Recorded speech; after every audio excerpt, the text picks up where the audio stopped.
backstreet. And I'll take this land. Okay. Sorry, I gotta compose myself.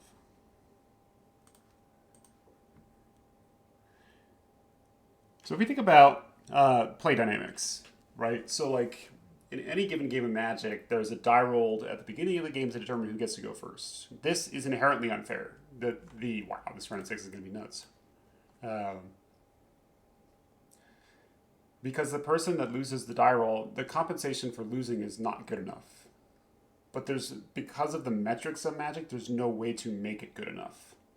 Like you can't start with 2 extra cards. That's too good. But 1 extra card is not enough. So there's an inherent unfairness in the game built into the rule structure. And you could say, doesn't power amplify that? And I would say actually it dulls it a little bit. And here's why. If I lose the die roll, okay? If I lose the die roll, I'm in the position of being behind. So when you're behind, the way you win, or the way you don't lose, is you use your cheap interactive cards to trade up in mana, right? Eventually, you'll be able to leverage the fact to some degree that you have an extra card, and ideally take back control of the game, and then maybe win, right? The win rate on the play is not like 70%, right? It's not that high. It's a little bit higher than on the draw. So when you're behind, you're in the position of being on the back foot. Therefore, you need to have some kind of cheap interaction, which actually this deck doesn't have. So maybe we should try to win the die roll a little more often. And with that cheap interaction, you stabilize and then try to win the game. So if your opponent has 3 mana and you have 1 mana, that doesn't change this dynamic whatsoever, right? If your opponent goes like Mountain Mana Crypt creature, the lightning bolt that you had to use answered that scenario just as well as it answered their 2-drop on turn 1 when you only have 1 mana. Right? Now, it is better for them to have access to more mana. That's 100% true. But it's not terribly different than what it was before. It's just a little stronger of position than they had. They're still at advantage. They're just at a little bit more of an advantage. If they start playing cards like Minsc and Boo, it gets a little bit different but that's beginning to talk about a different subject. So on the draw, if you have access to power, now you have the ability to meet them on the mana curve, right? So they play a 2-drop, you draw Mox, and you go up, you 1-up them, right? So now you effectively have won the die roll, and it gives the person who is on the draw the ability to decide, am I going to take the aggressive role or am I going to continue on the defensive role? And so therefore, power actually adds in more dynamism to the game by giving the player on the draw, if they have access to power, the ability to change the lane that the game is going to move on. It is unfair there too because the player on the draw gets the extra card and is at mana parity. So it's never fair, but the game is not fair, right? So the question is, how much more unfair does power make the game? So I think that's the ability to switch the script on the draw is a really tempting one for me to play with. Because when I play without it and I lose the die roll, I frequently feel strangled. Like I'm just constantly struggling to get out from under what my opponent is doing. And the game is a lot of the time, am I going to live until turn 4, or am I going to have enough resources at that point to reasonably reach parity and then we play a game of Magic? Whether or not that is fair, I don't think answers the question as to whether or not it's an enjoyable experience. And there's something about being constricted on the draw that I find pretty frustrating and I don't particularly care to deal with, unless the game is not fast. So there's a side discussion to this, that when you start playing with cards like this, and you start playing with cards like Minsc and Boo and Lelia, it really aggravates the issues. Because they will win the game so quickly. Hey, thanks for following. That then you getting access to them a turn or two earlier is a significant difference on the game. So you these to me, these cards are the problem. Like this card, Leia, Minskin Boo. There's a lot of red ones. Goblin Bombardiers. And it's frequently the commander cards. It's these 3 mana, 4 mana threats that draw cards that kill you over the course of 2 turns. If you do the math, this card does 14 damage in 2 turns. That's like basically 75% of your starting resource, right?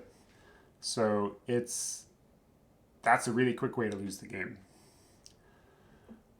And so the question is, what is making power problematic? Because if you play like an alpha cube, which I have played, power is not very good. And in fact, it's definitely worth taking a powerful card. I played Thrill Riders 93, 94 cube. I've told this a dozen times now, like a CubeCon, and in pack 3, pick 1, I opened a Moxjet, and I'm playing Izzet deck. There are no real deck archetypes here, but like an Izzet deck, and that pack had Earthquake in it, and I took Earthquake over Moxjet, which I'm 100% sure was correct, because Earthquake is an extremely powerful card in that scenario, whereas Moxjet doesn't really do anything. You could hypothetically have a turn 1 Black Knight, but the games aren't going to be fast enough for that to matter. Like the game is going to stall pretty quickly, and therefore you might get 2 extra damage in with your Black Knight, but that's not going to be enough. Let me read this. Would you say that an uneven power level within a cube with some undercost, some overcost card creature does the same? Yeah, I mean that's always true about unfair things that people don't frequently consider in their considerations. Swords to Plowshare is an extremely unfair card. It should not cost 1 mana. It really should cost 2, but it's at 3 mana. It's nowhere near good enough, right? So, like as I said earlier, Magic isn't great as far as numbers are concerned because the numbers are too narrow. I don't want to say this is a design flaw. It's just the reality of the game, So that's one thing. Like power makes it so the open in the game is less scripted. Which pivots into a different point. I really want Magic to always go off script, like 100% of the time,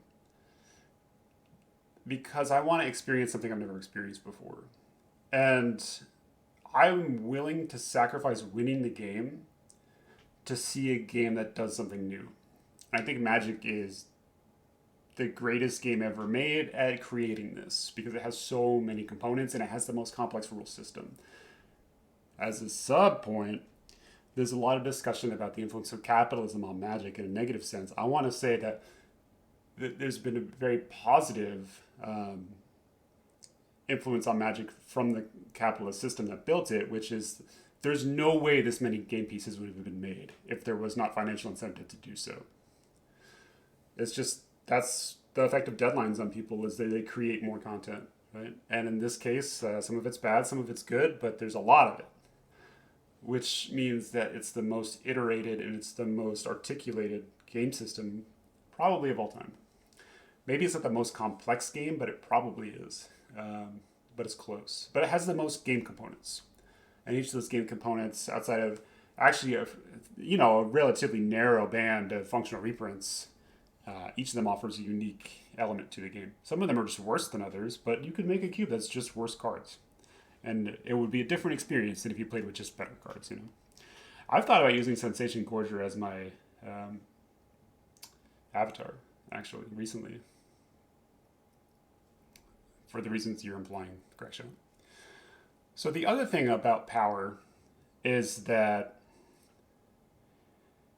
if I want everything to go off script, if we think about there are 3 portions to the game. There's the beginning, the middle, and the end. Like every story, every game is a story. Every individual game is a story. So like every story, it contains the beginning, a middle, and an end. The end frequently revolves around a singular decision, I think there's a lot of interest from the player perspective culturally on the ending. And um, the ending is about a pivotal climactic moment, and it's usually in Constructed, it can be a counter battle.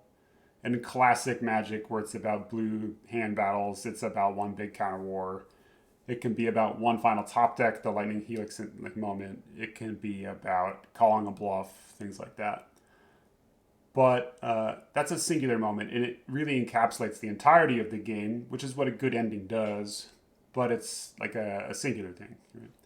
The beginning of the game is randomized to a degree, but it's also scripted. Like it's randomized by your opening hand, but it's scripted by the die roll.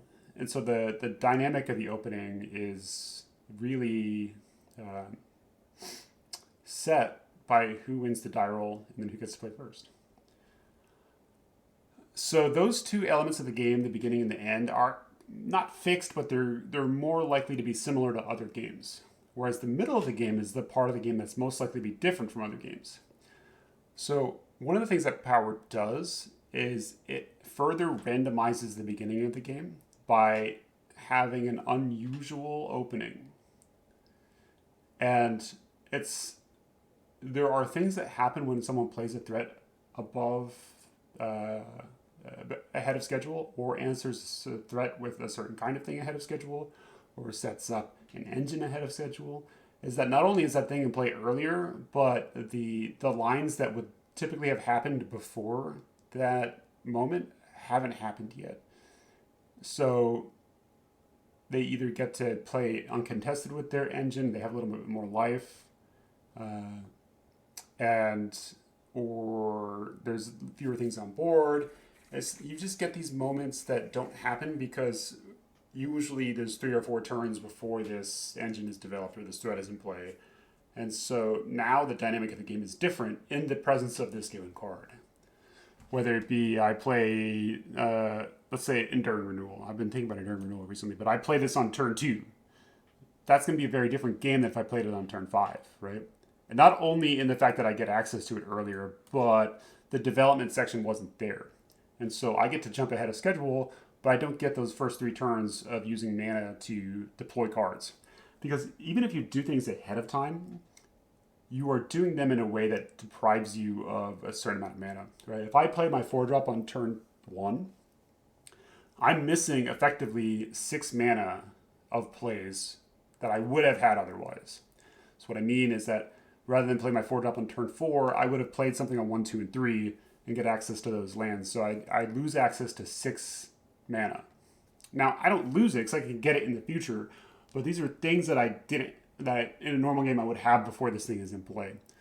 I noticed this a lot when I was playing Initiative and Monarch in earlier iterations of my current cube, that you would think that playing like Cave of Chaos Adventure on turn 1 or 2 would be extremely powerful, but I found it to be very fragile because they could just go like Monastery Swift Spirit Lightning Bolt, take initiative, right? And after thinking about it for a while, I figured the reality is, even though I was skipping to this portion of the game, I was also skipping the setup. So it seems like you're warping in time to the middle, but you're actually just bringing the middle to the beginning, and then the beginning is going to happen after the middle, which is a different thing than just moving ahead of time. So if we want it, ultimately my goal is, if it's to experience a new thing I've never experienced before, to experience a game that I've never experienced before, the only place you can experience that is the middle of the game, because that's where the game is. There is no real game at the beginning and the game ends at the end, so that has to happen during the middle. And if we want to make it so there's preconditions that we've never seen for the middle, because if we live by the die roll, then the middle is going to be fairly scripted in one way or another. We can kind of throw that script away by having access to mana that we wouldn't have access to otherwise. And that could be through power, but it could be through pitch cards or rituals or things like that. And that leads us into a middle state that is unusual for a lot of reasons, right? We're at a turn where this thing shouldn't be in play, but also we're missing so many turns of setup, and that's going to change how the game unfolds. So I think power is a benefit to the game, and in these two ways. the issue comes that players particularly want to win the game. And they say, I can use this power to play Gut, or I can use this power to play Minsc Bull in turn one. And now we're just skipping the middle of the game. Whereas I think power can be exceptionally good at expanding the middle of the game. So I would prefer to play with power, but without a certain quality of finisher. Because that, I think, leads to most interesting and dynamic and unusual Magic. I gotta build this deck so I can actually play around before I gotta go. I gotta leave in an hour.